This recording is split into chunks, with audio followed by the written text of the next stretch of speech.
Here is how to comment during the Frankly Speaking show. On computer, look to the right of the video.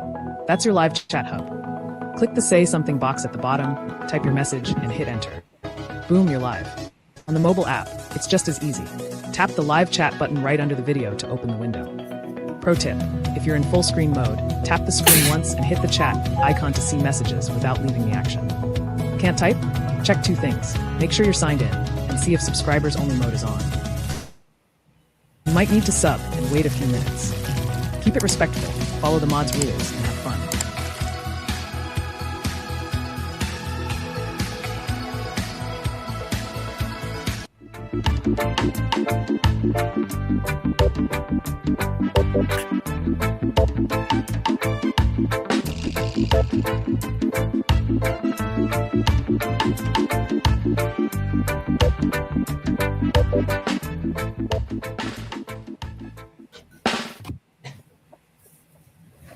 Good day.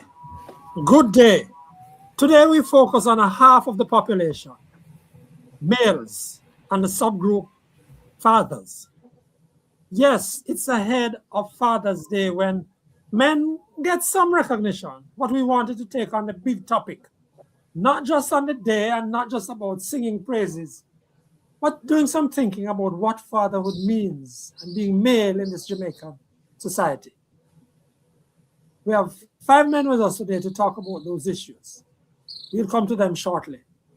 But let me welcome you, our viewers and listeners, for the live podcast and remind you to like, share, and subscribe to the Frankly Speaking Jamaica YouTube channel.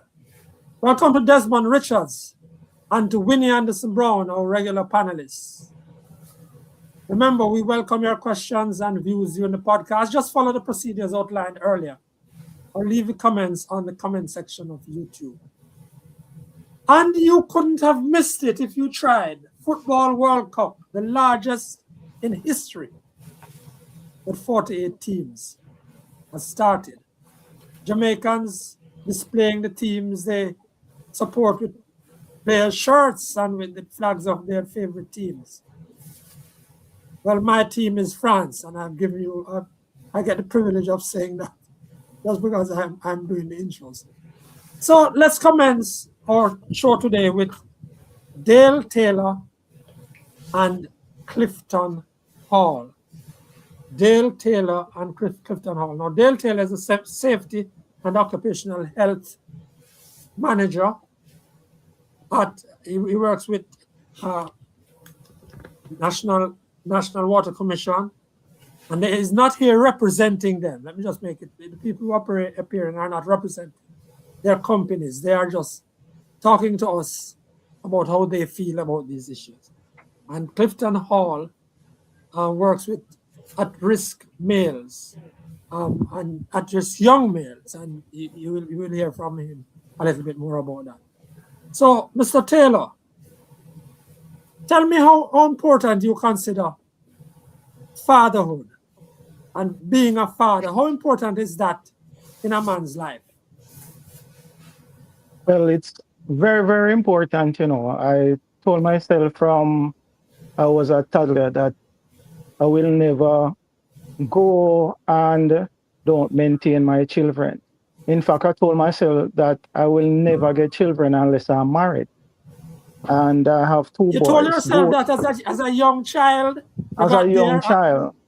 Well, sometimes things happen based on experience. I didn't know my father until I was about 18. And so having that experience, I wanted to be a different person. You see, a situation can... You're telling us you're throwing so much in there. You didn't know your father until you were 18. About 18, yes. Yeah. And how did that make you feel? How was that? What was that like? Well, I had a good stepfather, my mom's husband, and he was more than a father. So I wasn't lacking anything. But your biological father, everyone tends to have that gravitational pull to their father and their mother. And so, even when someone else replaces them, there is always a void in one. And so for me, from that situation, I told myself that I must raise my children. And I have two boys. One graduated from the university, and one is almost finished at the university. And so fatherhood to you from early was something important and of great significance. very important because I was raised in a family, and grandparents, knowing our grandparents, they were a family. And my mother got married early, and we grew up in a family setting. So all through my life, I believe in family and you know, everything that comes with family. Okay, good. Mr. Hall, let's bring you in here. To you, significance of fatherhood and any good examples that you think you wanted to follow. Good afternoon, everyone. Thank you. I think fatherhood for me, being a father for me, talks about presence, being present in your child's life, and setting a good example for them to follow. And I think that it is not uncommon to hear the experiences of Mr. Taylor, because my father and my mother never married. So I just wanted to make sure that I was able to grow up in a fashion where I was able to raise my children in a particular environment where the examples that are there in front of them are examples that they can emulate. What time in your life did you come to that position that you wanted to be there and in the children's lives and that type of example? What time in your own life did you come there? I was later in life, you know. I would say around 2000, I would say 5 or 6. So I was like 24, 25 years old. Yeah. So it was later in life for me, you know, because Okay. you know, experiences I had previously, I didn't want to be a father. I didn't want children. So afterwards, and getting sight of the correct posture of what a man should be, then those How type do you of think Jamaicans check for fatherhood? how do I think Jamaicans check for Yeah, fatherhood? generally, I mean, check up about fathers. I mean, I think this is just my own perspective, but how I have experienced it. I have experienced it in a way where, and seeing it firsthand, through close acquaintances. It's just that the thought of being a father is not connected to sexual intercourse. So there's a disconnect there. And as such, you have men who are fathering children who they were not yet ready to be fathers of these children. So it's not something the dots are not connected, right? Sexual intercourse produces children is not something that is connected there. That's just my own experience. Oh, in other words, you think that many people don't consider the responsibilities that might follow from intercourse, that might follow from that sort of intimacy. Right. So, sexual intercourse is just sexual intercourse. They're not really connecting the dots that it produces life. And as such, it could be from an early age, young men who are becoming fathers. I'm not saying that it's not possible for them to be able to, be fathers and be present and be that role model for that child. It is possible, but it's not the common theme for that to be the case. And let me ask Mr. Taylor, and we're going to come to a video clip that we have from Winnie earlier. She thought this out and put that. But let me just ask Mr. Taylor. Mr. Taylor, before we get that video clip, Joshua, So Taylor, how do you feel about the preparedness of young men? Do you think young men in general in the society now, from what you see, are taking it seriously or something else? Well, there's an Indian comedian, and he said that he wanted to be like a Jamaican. He outlined a number of things that, that are common to Jamaican. And one of the things that he said, he wanted to be a Jamaican to have kids and don't know them. Oh, So, it's a comedian. And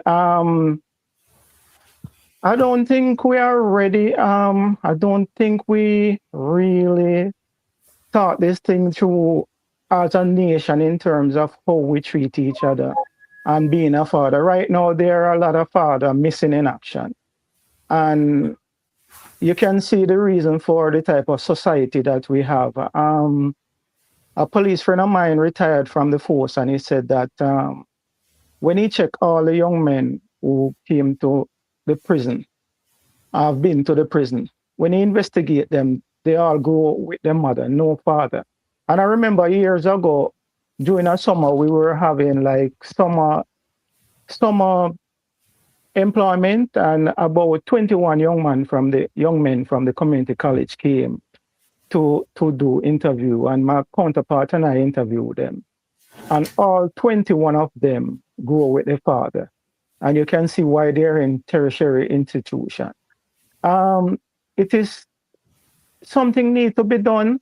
And that's why for me, at my company, we have over 2,000 personnel.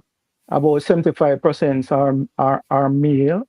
And what I do, I train almost everyone in the company. And during my training, I really take time to talk about family, fatherhood, and being a good husband. And so we all need... You think that is important as a foundation for the training? Why would you talk about that in the training? Well, apart from what you're about in terms of safety and trying to prevent the employee from getting in an accident, when you have a stable background, and one of the things I said to them, when you get injured, sometimes you neglect your family, but sometimes your family going to have to take care of you. And you treat your family so bad. And at the end of the day, you don't know. You'll hear old people said, you don't know who's going to give the last glass of water when you're dying. And so part of being safe and maintaining safety has to do with your mental health. It has to do with in the relationships that you have. And so when you're distracted and when things are not functioning as well as it's supposed to be, so you are, as a man, all over the place, and you don't have a steady family, someone to take care of you and look after you, and a hope to go to, and the kids run at you and jump at you and say, Daddy, these things are priceless. I remember my experience with my young boys. They are grown men now, but I mean, these things are priceless, and so you are able to focus when you're on the job, and it's healthy for you. So it's not just that you're going to work, but you're going to also think about your mental health, your social health, emotional health. Yeah. Thank you. I'm taking a pause on you there just to go over to another issue, which we can't discuss. In which we can't discuss fatherhood, certainly in Jamaica, without taking on. Winnie had prepared us a little video earlier on, and we're going to ask Joshua to play it now, and Winnie can take it on for us. Okay. Joshua, are you ready there? Is he ready for us? I have a special place in my heart for fathers. Why? Unlike mothers, there's no doubt about motherhood, but when it comes to fatherhood,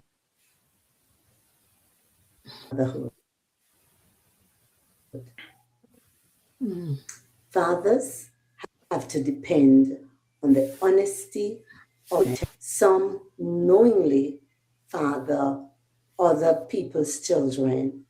Some unknowingly father them.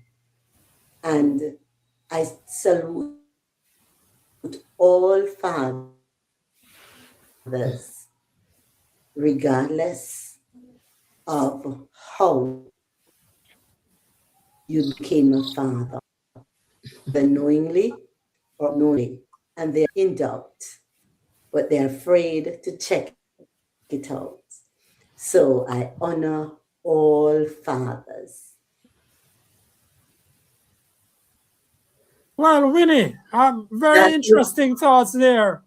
That And very interesting thoughts because first of all, we don't normally hear those thoughts from women, especially even these days when the whole issue of DNA has become such a significant. Tell me why your thoughts went there. let me tell you why. And I'm sorry for that horrible clip. It would have been better if I had said it myself. Okay. Yes, That's okay. But I know a number of men who are not happy fathers because they are not sure. And the truth is, we cannot talk about fatherhood in Jamaica while we ignore the jacket phenomenon. That is important. That's a part of the mix. So some men are really unhappy, but they are already in it.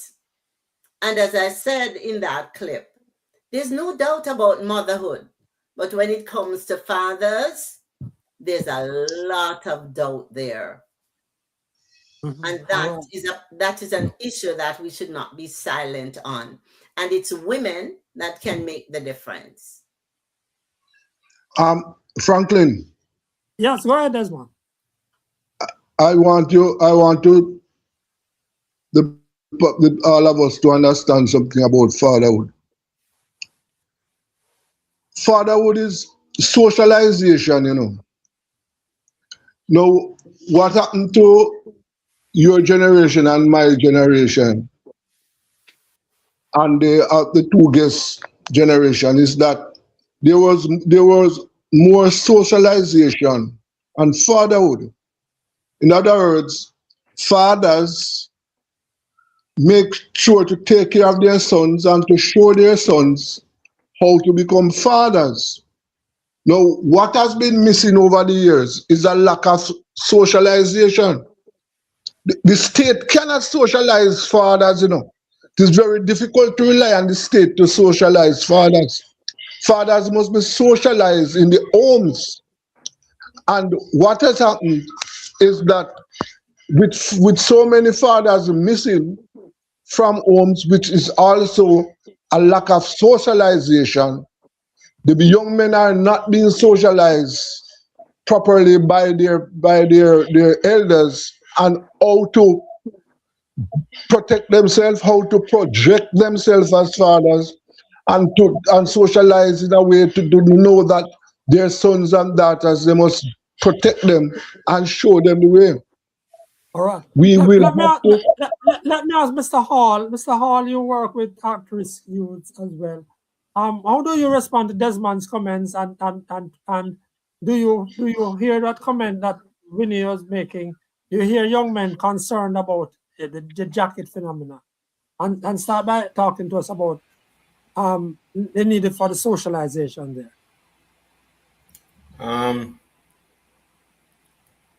I think it takes a community. So it's the responsibility of raising young men cannot solely rest upon the shoulders of one individual, right? It takes a community. Being surrounded by like-minded men who are of the same capacity, the same understanding of what it really takes to raise young men up who are men of standards, right? You know, I have a friend that speaks about the negative connotations that exist when a man is talking to a youth, and they will ask them about, do you have a girlfriend or what you deal with and stuff like that. Those are the questions that men will be asking children versus showing them how to really be responsible adults, how to treat a woman, how to wait until you're married. Those are not the questions. And it happened in my lifetime, and it happened in that friend's lifetime. So the reality is the world itself, the communities that exist around young men are not conducive for them to be able to grow up to be responsible young men. In terms of the jacket phenomenon, I think what was stated cannot solely be a responsibility of the women, right? Because it takes two. It takes two to tango. It takes two to do the dance, right? So men have to be more responsible, more firm in what their standards are, regardless of what it looks like, the outcome looks like. Because I can tell you right now, if a young man says that he's waiting for marriage, he'll be laughed to scorn from the environment that he is in. And that forces that young man to act outside of what would be considered the right standard. But you're not saying, even though you're subscribing to Christian belief, you're not saying that a man can't be a good father unless he's married to a woman. Are you saying that? A man cannot be a good father unless he's married to a woman? Yes, to the woman of the child. You're not saying that. Are you saying that? That's not what I'm saying. If that's what you're hearing, that's not what I'm saying. No. Okay. Because it goes beyond that, right? A stable home, right,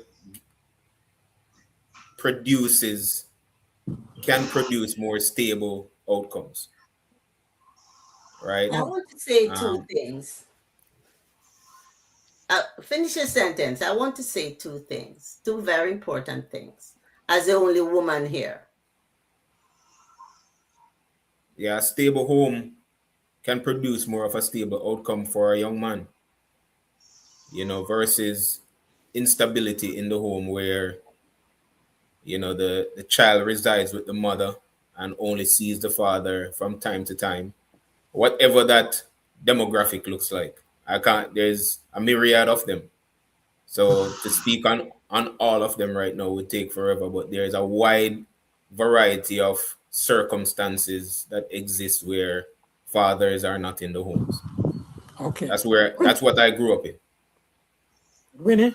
Yes, those two things I want to say. One, every time I hear about a man being absent from the home, I remember my father was not there because he was dead. Because he was? My father was not there because he was dead. The father not being in the home does not mean that the children have to be wayward. My brothers grew up and they became very productive in society. And for many homes, the women who know better, what they do, they find other role models.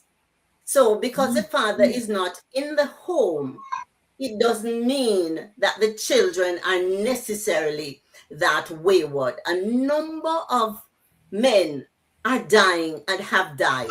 What happens to those homes?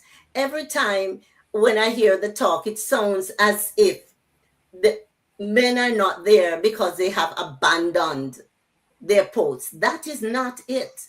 A number of men... Many have abandoned their relationships and their posts. A number of them have.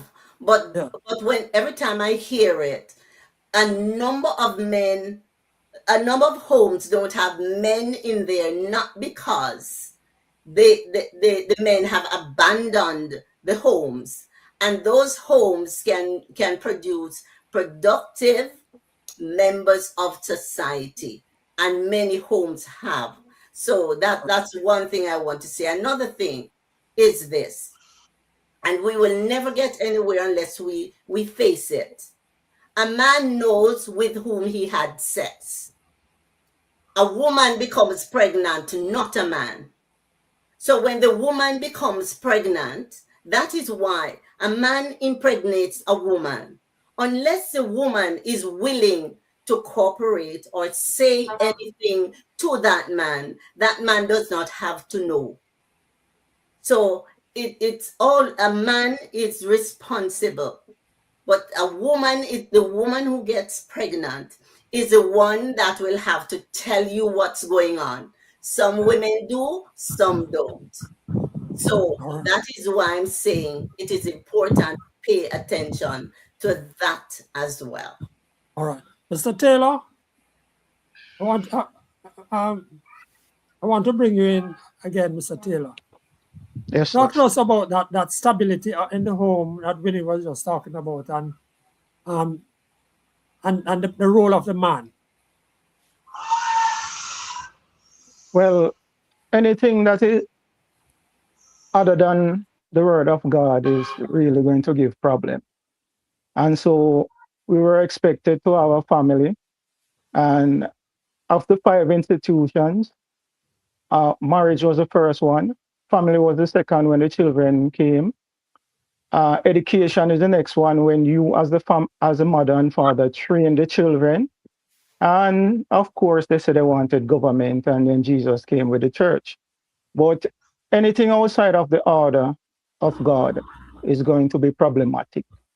And therefore, I believe, in this day and age and this last day, there's a lot of diversion from what is the truth. And when you remove the father from the womb, it is just to destroy the children. When you separate the mothers and the fathers, it's just to destroy the children. My 2 sons, they will call me for certain things, and they will call their mom for certain things. And certain things they discuss with me as a father, they won't discuss with their mom. And certain things they discuss with their mom, they won't discuss with me. And so they have a balance in their life. And they are healthy, polite and decent young men. And back to the argument of a community raising children, that was in the past. Because what is going on now with the children that we have, the community is not doing a good job with the missing father. You have to have stability in the home. And a stable home is mother and father and the children living together. And people will find excuse for a lot of things, a lot of deviations, but unless you are in the will of God and in alignment with God, then everything going to be chaotic. And before we close off this section and bring in two of our other guests, I'd love you to start with you, Mr. Taylor, and then go to Mr. Hall about in this society now, what do you see as the main steps that we could make towards getting more stable relationship with a man in the household? Well, in the household, our men have to be trained to understand. One thing I learned from early on before, in my teenager age, was that to be a husband or a father, you have to be trained. You don't just get up and be a husband or get up and be a father. There are a lot of things you have to know, a lot of things that wisdom dictate for you to understand how to operate. And so, as a man, one thing I encourage men is to show up on time, have a good attitude, respect authority, and do what you say you're going to do. Your name means something. And as people coming from slavery, we understand we are under strong, like rebellion and stubbornness. And it's not going to help. In the workplace, somebody will come for an interview and be nice day one, and within 2 months' time they're rebellious and acting up. We have to understand that we have to be consistent with who we are, say what we mean and mean what we say, and take responsibility for our action. And invest. In other words, it all goes down to you to character, from what I hear you saying. Yeah, invest your time in your skill and your skill set. And building your character. Building your character, building your everything about you. Academically, you have men send women to school to be nurses and teachers, and then about 2-3 years after the lady leave her and they want to kill. Why? Why didn't you also improve yourself? If you're going to be the head, you have to be also. That's discussion for another time. Another time. But I'm saying there are so many things that we are doing wrong as a society, as men, and as family. And we need to just realign ourselves with the word of God. Beautiful. Mr. Hall? Mr. Hall? Yes. Yeah, your last words there. And in particular, how can we move this step to better fatherhood and to more men being in the homes? I think quality time spent with our young men will establish certain standards within their lives, as well as the young men growing up and valuing what it is that you have to say, the input that you have in their lives. But they have to be able to, you can't talk the talk and not walk the walk, right? So I can only share from my experience with young men so that they understand where I'm coming from, the good, the bad, and the ugly, right? And that will in turn allow them to be able to see that the product of a man that they see in front of them is not just something that is current. It has come from a long line of experiences, good choices and bad choices. And because of that experience, I can have valuable input in their lives. Right. Okay. So I look to the whole thing of quality time being spent with the young men, and then modeling what manhood should be in front of them, regardless of what society may say manhood looks like, modeling the correct manhood in front of them. Thank you. I want to thank Mr. Dale Taylor and Mr. Clifton Hall for contributing in this first segment of our discussion on fatherhood. We really appreciate it, gentlemen. And thanks a lot for sharing your experiences and your ideas. Thanks for having me. Okay. Now we are going to be joined by Paul Campbell and Desmond Brown. We're going to also mention to you that during the program, later on in the program, we are going back to fatal shooting, but we have our guests with us, so let's pick it up from here. Mr. Paul Campbell, let me see if I see him. Yes, he's there. Mr. Kevin Farquharson, yes, he's there. And Mr. Desmond Brown. Welcome, gentlemen. We have been having a discussion. I think you have been hearing some of it in the background there. Mr. Brown, tell us how important fatherhood is, sir, and how important people around you consider fatherhood. Mr. Brown, let's start with you. Mr. Brown is in the financial sector with First Regional Cooperative Society, but he's not here. None of them is not here representing the society. He's just here talking his own views of where we are in Jamaica. So Brown, go ahead, sir.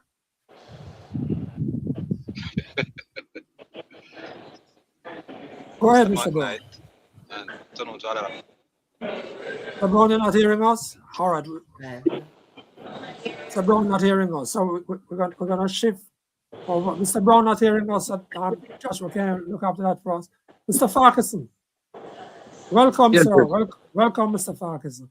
How important is fatherhood to you personally and you think to the society? Good evening, everyone, and thanks for having me. I can't express how important that is, fatherhood is. A man is born to lead. Let me begin with that. A man And is born to lead. a man is born to lead, and Lead what? lead and serve. And whether we agree or disagree, all of us are serving something. You can choose to serve God. You can choose to serve somebody else, or whatever you choose to serve. We are serving someone, and I believe that we're born. It's in our DNA that part of the reason why we're created is to lead.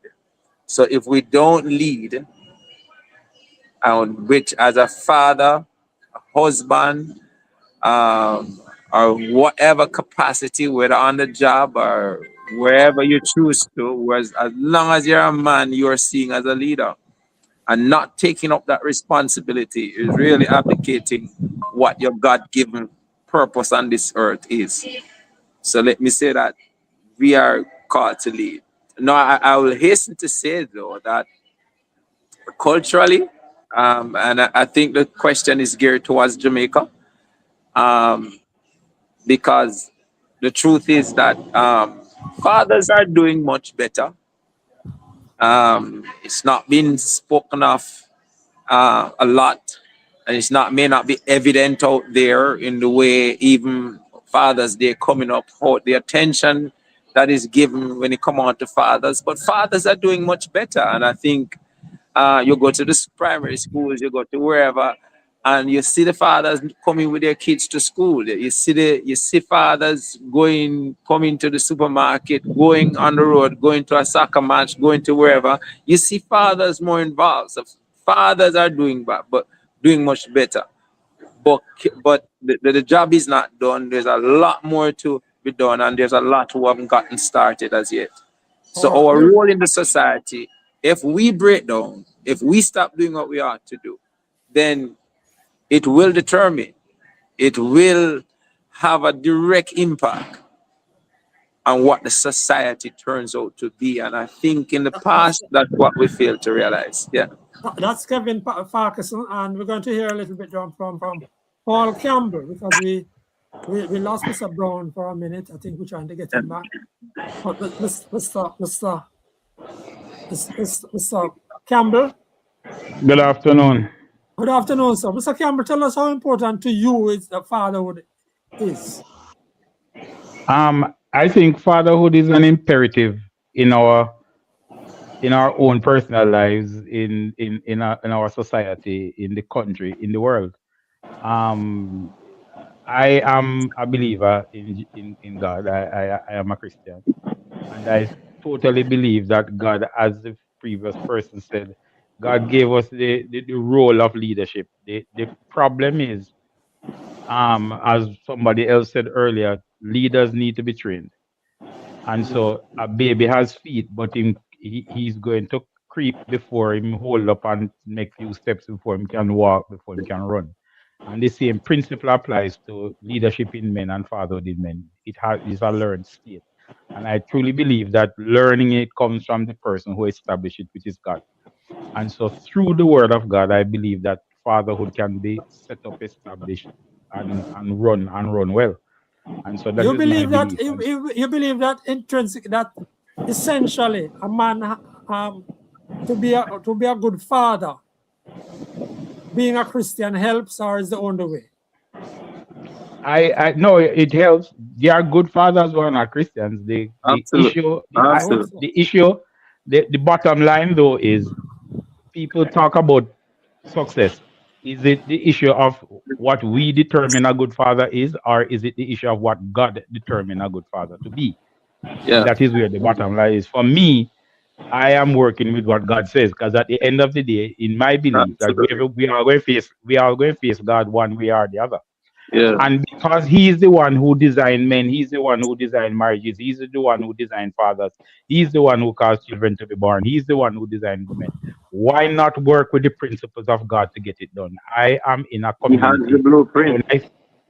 When I say church community, I mean church community now, where the principle of fatherhood is being taught to everybody, not just the men who have children.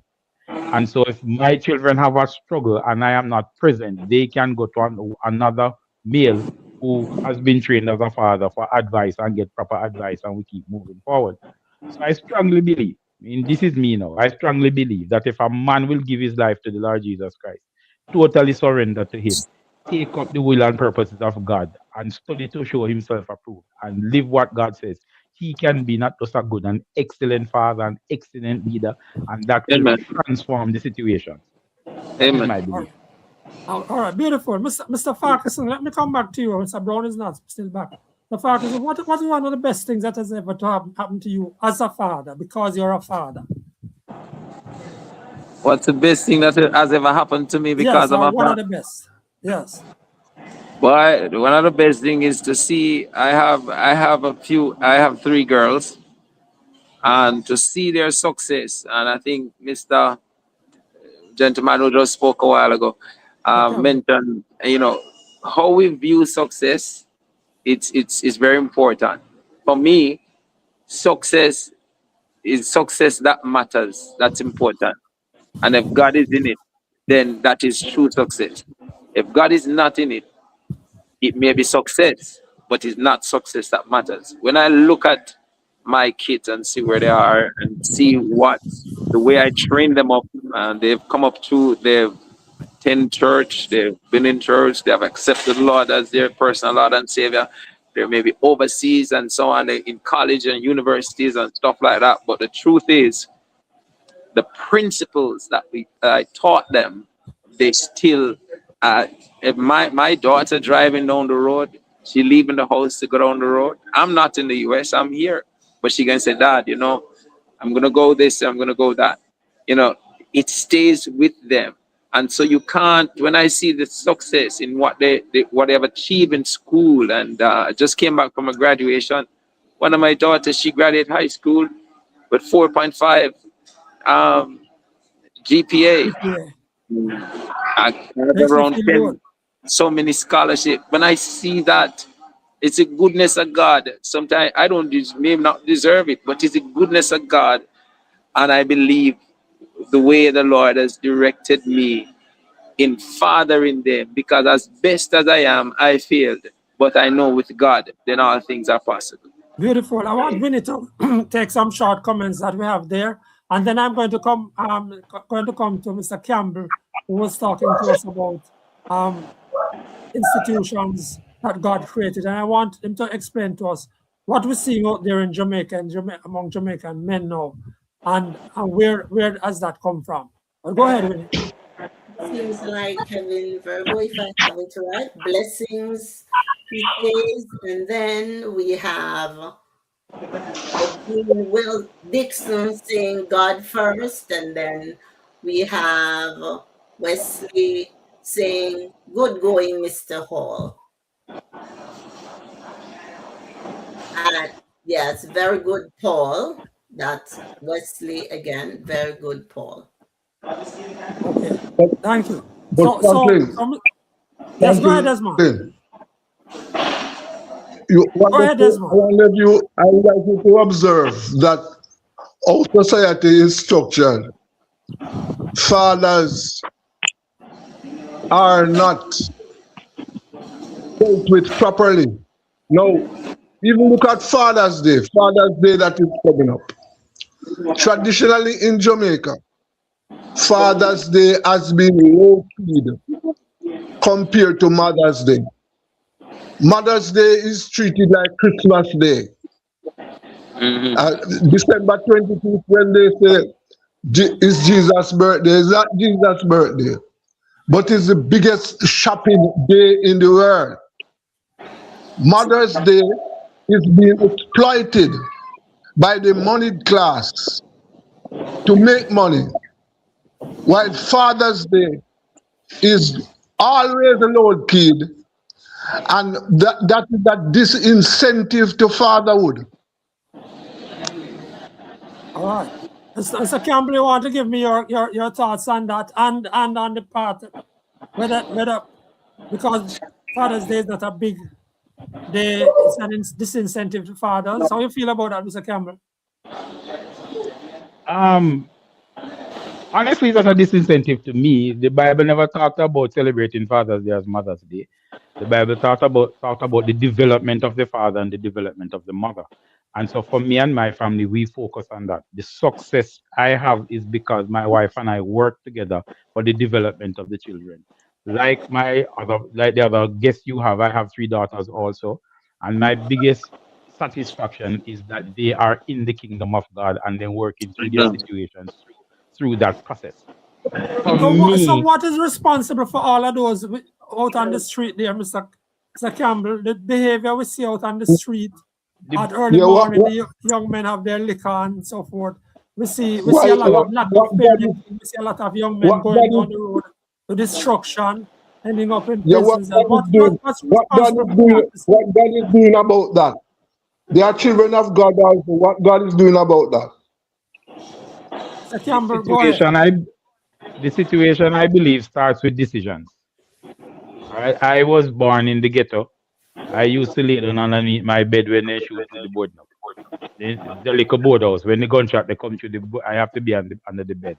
But the decision I made was not to remain in the situation I am in and work on my forward development and my movement forward.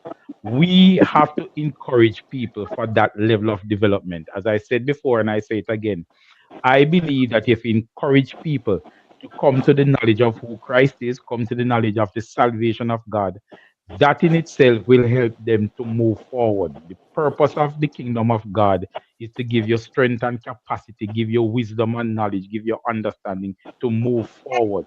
It's not a blessing plan. It's not come to God and all will be well. It is learning the issues of how to struggle through. If you read the Bible, the Apostle Paul went through his struggles. Everybody went through his struggles. Pardon me? Before I go to your colleague there, I'd love to find out from you whether you see Jamaica getting up as a better society only through commitment of more people to God. Is that what you are saying? I believe that the whole world is going to be a better world only through commitment to God. After that, then nothing going to work. That is your belief. That is your belief. Man. Yes, that is my total and complete belief. Yes. Only through God will this thing get better. Only through God. Right. If you can show me another system that will work apart from God, I am willing to work with it. But only through God. There are people who will point to other societies where the number of stable homes is much greater. Far fewer homes with no male in them. Is this a matter of that we can only change through more people turning to God? Listen, it begins with God, and let me say that it begins with God. We've moved. The truth is, we've moved too far from the plumb line. I put this to you this evening and to all persons involved here, that when our grandparents was growing up, the way they father the children, our parents, the way our grandparents father our parents, the way we father our children, and even our children will father their children is completely different. And each time we're getting worse because we think that initially that we want to be seen as being, a good father, a good person. We think that they must not go through what we went through because we're in a different dispensation, and we don't even want correct our children anymore with the rod of correction, because guess what we say? We are beat them far. That's not necessarily not important. Wrong. We are straying too far from what the design for us will be. Train up in the child the way it should go, and when you get old, we will not depart. You understand? And so the further and further we go, the more trouble the society find itself in. We will not. If you don't have children going to Sunday school, if even they don't, You don't have to go to Sunday school alone to be a good child. No, you don't. But we are we are the persons who are sitting down with these persons anymore. In fact, you start look like you have some gray hair. One 18-year-old look at you and say, "Man, you all know your time done." You understand? Mr. And the beard, Farkas, like, you don't we're going understand to, anything more.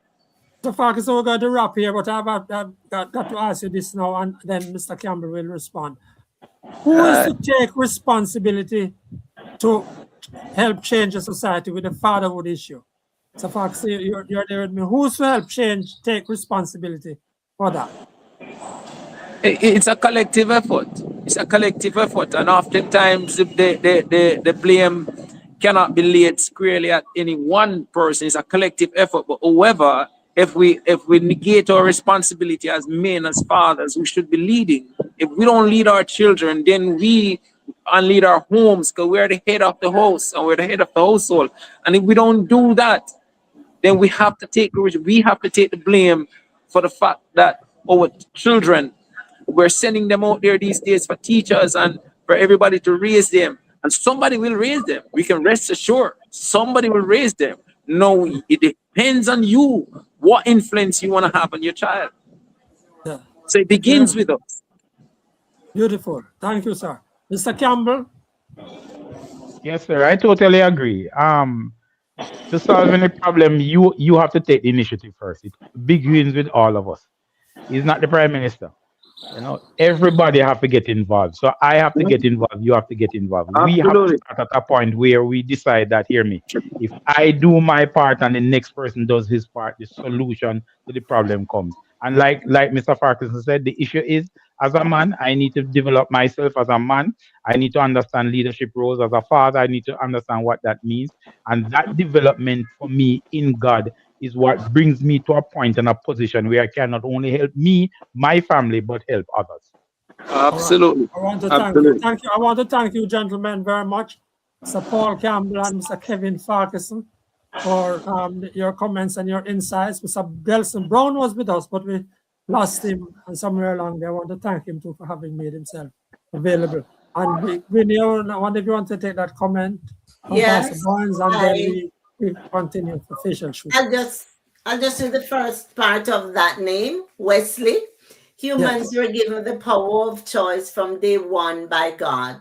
We are not robots. God is not to be blamed for the unfortunate implications caused by choices which men make. Desmond, I suspect that was a response to your question directly. What is God doing about it? I suspect that is a response to that. All right. Thank you all very much, gentlemen. Now, Desmond wants to do a little research for us on some data, about crime data, but he says he wasn't able to get through it. So we'll get it next week. It's not that we have forgotten people. We remember, but we will get there. Just before, I want to go on to fatal shootings. Last week, we spoke about the intolerably high rate of police fatal shootings in the context of the Latoya Bulgin case. The police killings continue and have now reached over 150 since the start of the year. I take note of the possible links to some issues we were just talking about. But Winnie has read for us a statement from O'Day Vallon. Last week we had O'Day Vallon on the program, and he said that he felt good. He felt that the killings were going to stop for a little while. Big paraphrase. Go ahead. My optimism that there would be a new beginning in policing was shattered this morning, Wednesday, June 10, 2026. Only days ago, many Jamaicans welcomed the decision to bring criminal charges against a police officer in connection with the fatal shooting of Latoya Bulgin. For many of us, it appeared that a clear signal had been sent that accountability matters, that every life matters, and that the use of lethal force would be subjected to the highest level of scrutiny. I believe that this would encourage greater caution in future police operations. I was wrong. This morning, reports emerged that 4 men were shot and killed during a police operation in Retirement, St. James. The incident forms part of a bloody 24-hour period in which 11 souls reportedly lost their lives in the parish. When 11 people die in a single day, when the number of fatal police encounters continues to rise, and when critical accountability measures remain absent, Jamaica cannot afford complacency. Thank you very much, Winnie. So that statement was from Mr. Ode Valen, who is part of the Granville community and who spoke with us last week. Was very optimistic about the fact that a charge had been laid, a murder charge My had been laid. optimism that there would be a new beginning in policing. He was very optimistic, and I wondered what the optimism he expressed and several people expressed was all about. But there we have it. We're not going to stop talking about the fact that the I don't know. I don't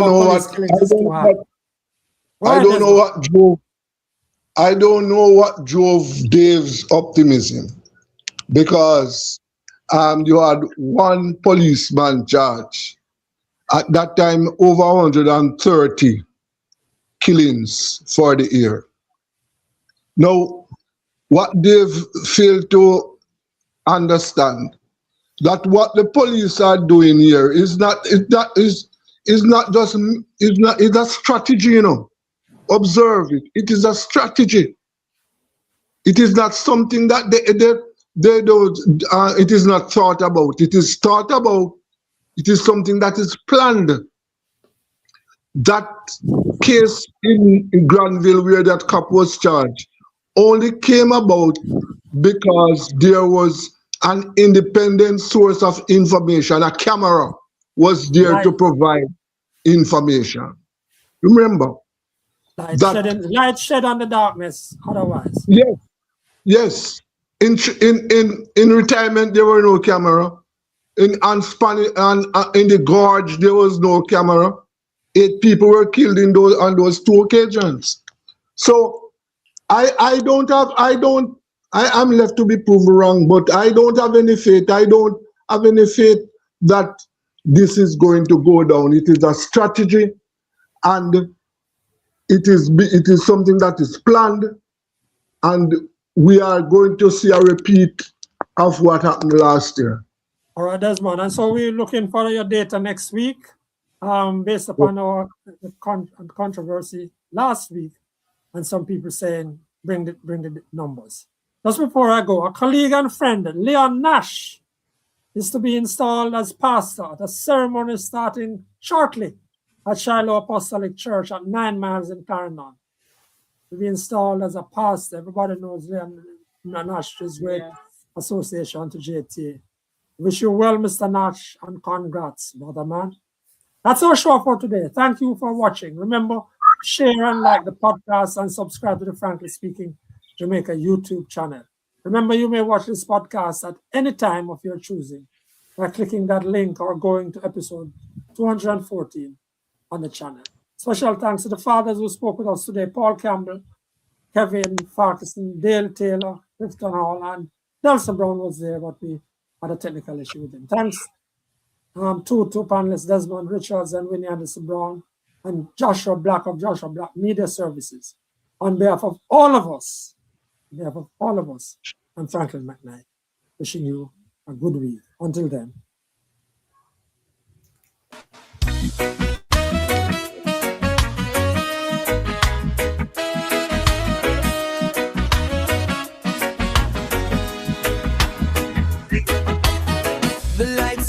The mics are lit.